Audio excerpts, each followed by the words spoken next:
طبیعت پر از شگفتیه.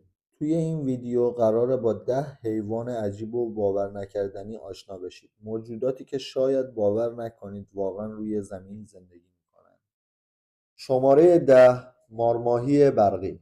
میتواند تا 800 ولت برق تولید کند. از این انرژی برای شکار و دفاع استفاده میکند. این حیوان در رودخانه‌های آمریکای جنوبی زندگی میکند. شماره 9، خرچنگ یتی. در اعماق زیاد زندگی می‌کند و دستهایش پوشیده از موهای سفید است.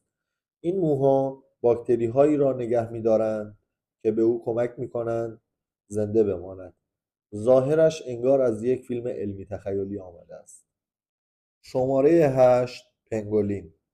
تنها پستانداری است که بدنش کاملا زره‌پوش است. وقتی خطر احساس کند مثل یک توپ جمع می‌شود، زبان بسیار بلندی دارد و مورچه شکار می‌کند. شماره 7، قورباغه شیشه‌ای.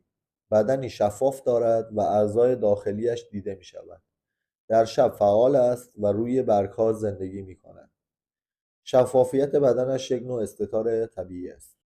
شماره 6، ماهی خورشیدی. ماهی خورشیدی یکی از سنگین‌ترین ماهی‌های دنیاست و ظاهرش شبیه یک ماهی نسبه است.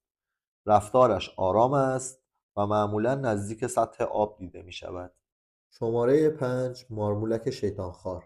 این مارمولک کوچک بیابانی تمام بدنش پر از خار است.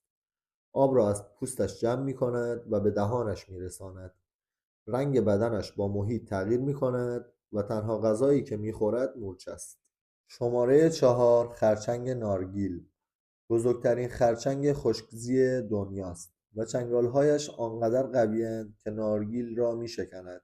از درخت بالا می رود و نارگیل را جدا می کند. ظاهرش ترکیبی از خرچنگ و عنکبوت است. شماره 3، اکسولوتل. اکسولوتل سمندری است که همیشه در محل بچگی می ماند. اگر بخشی از بدنش آسیب ببیند دوباره رشد می کند. حتی قلب و مغزش. لبخند دائمیش باعث شده یکی از بامزه ترین موجودات دنیا باشد. شماره 2، ماهی قطره‌ای. این ماهی در اعماق زیاد زندگی می کند و بدنش ژله‌ای است.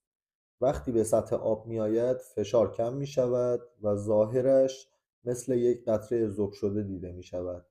به همین دلیل لقب زشترین حیوان دنیا را گرفته. شماره 1، آی آی. آی آی موجودی شبزی از ماداگاسکار است که با ضربه زدن روی تنه درخت لاروهای داخل چوب را پیدا می کند.